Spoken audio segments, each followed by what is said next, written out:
Did we just get ourselves a decent Transformers film? SpiritLife!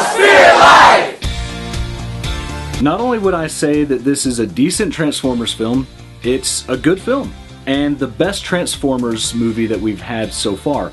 That's not saying a lot because I'm not a huge fan of the Michael Bay Transformer films. They were okay, just not my franchise. They weren't the most family friendly. This movie, I would say, is wholesome. There's a couple of scenes that I would think might not be appropriate for younger audiences. I've got a 3-year-old, so I'm thinking in terms of younger kids. There's a couple of scenes where there are some deaths. It's done in almost a cartoonish manner, but it troubles me a little bit because I don't want to ever desensitize kids to death. Even if it's done for comedic reasons, that almost bothers me more because there's not the weightiness to say, wow, that's the taking of a human life.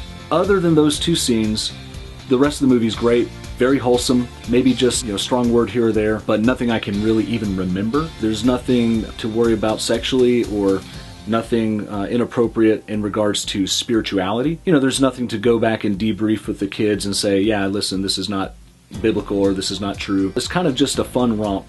You've got the story of the girl and the robot who make friends. There's, some beats that if it were written by anyone else, I think might cross over into cliche territory, but the writing in the movie was actually really refreshing. Christina Hodson is the primary screenplay writer for Bumblebee, and I think it shows. You can tell that she's coming from a female perspective, and it's refreshing. It's nice to see the main character, who's a female, to go through this journey from her perspective. It's not overdone, it's not like, girl power, overkill, but it's really nicely and tastefully done.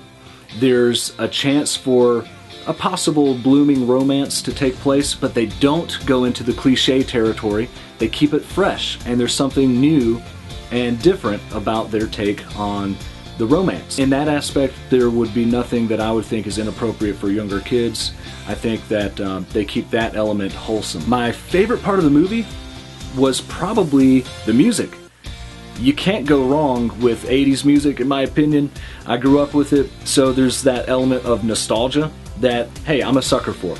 But it works, and the movie plays it because it's set in the 80s, and it fits. It's not done in a way that takes you out of the film and say, oh, there's that 80s song. It fits the tone of the rest of the film. I love the CGI in this movie, especially compared with some of the other Transformer films. The fighting is very distinct, very followable. You can tell what's going on. You can follow the action. There were scenes from Cybertron, which is the robot home planet, where the Transformers have a battle, and there's just enough of flashbacks to that to actually keep me wanting more, and therefore they didn't overdo it by any means, and I could actually see maybe even a spin-off or a sequel if they did it right, using that same visual and the same tone that was in Bumblebee. Positive elements, the friendship between the kid and the robot, that's kind of a weird pairing, but it works, and there's a tender-heartedness and a kindness that shows through.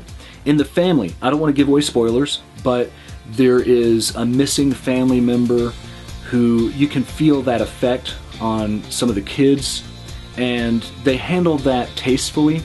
I don't feel like they overdo it, but it's significant enough to play a part in the character development. They show positively a growth from a kid who is ostracized or left out a little bit and grows closer to her family. So that's definitely a pro, and definitely something that's a positive takeaway when you're watching it with the kids. Overall, I don't want to say too much because I don't want to give away any spoilers. There's not like some huge M. Night Shyamalan twist or anything, so there's no real significant spoilers. You can kind of guess where the movie's going to go. You can kind of foresee some of the plot points, but there are a lot of fresh perspectives. There's a lot of takes where they subvert your expectation in a really good way, and I like that in a movie, especially since these days we've kind of seen it all by now. So the fact that there's some fresh takes on some old tropes is really nice. And again, it's just a fun time. The fight scenes, the action, the tone of the film is fun. It feels like they're not taking themselves too seriously. It's not dour. There's heroism.